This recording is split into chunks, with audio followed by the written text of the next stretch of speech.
ہماری جو کوششیں ہیں اللہ تعالیٰ نے برابر کرائی ہیں. ہم انسان تو کوشش ہی کر سکتا ہے, لیکن پرائم منسٹر شہباز شریف صاحب, ڈار صاحب جس طرح انہوں نے, اور فیلڈ مارشل صاحب نے چند روز پہلے میں نے پوری دنیا کے سامنے ان کا ایک کردار آیا ہے, وہ سب نے دیکھا ہے. مسعود صاحب سے ہی چند روز پہلے انٹرویو کر رہا تھا, تو مسعود صاحب نے ایک بڑا نقطے کے اوپر زور دے کر کہا تھا کہ سائملٹینیسلی انہیں کچھ چیزیں کرنی پڑیں گی, کیونکہ پہلے تو ایک فیز پروسیس کا ذکر ہو رہا تھا نا. اب جیسے آبنائے ہرمز ہے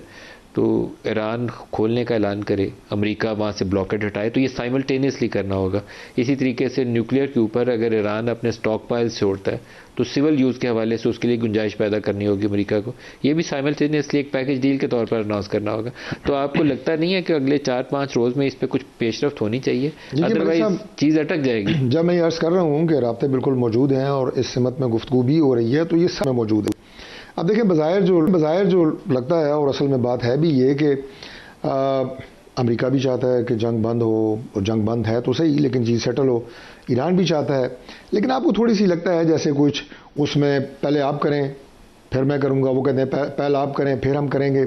تو یہ ایک ڈاٹس کنیکٹ کرنے کی بات ہے, اور وہ مرحلہ پاکستان نے جو ہے اس سے پہلے بھی بڑی خوش اسلوبی سے طے کی ہے, اور آپ نے دیکھا ہے کہ انٹرنیشنل کمیونٹیز میں کتنی پذیرائی ہوئی ہے. ایران امریکہ سے بھی تو گارنٹی مانگتا ہے نا کہ دوبارہ میرے پہ حملہ نہیں کرو گے, یہ بھی گارنٹی دو. تو اس کی گارنٹی کون دے گا؟ ٹرمپ کی گارنٹی تو اس کے گھر والے بھی نہیں دیں گے. ابھی جو لاسٹ وزٹ ہوا ہے جو وزیر خارجہ ہیں ایران کے, انہوں نے جو بات کی ہے کہ جی ہم نے اپنے نکات جو ہے وہ پاکستان کے ذریعے سامنے رکھے ہیں, تو اس میں ساری چیزیں شامل ہیں. اور اس کے بعد جب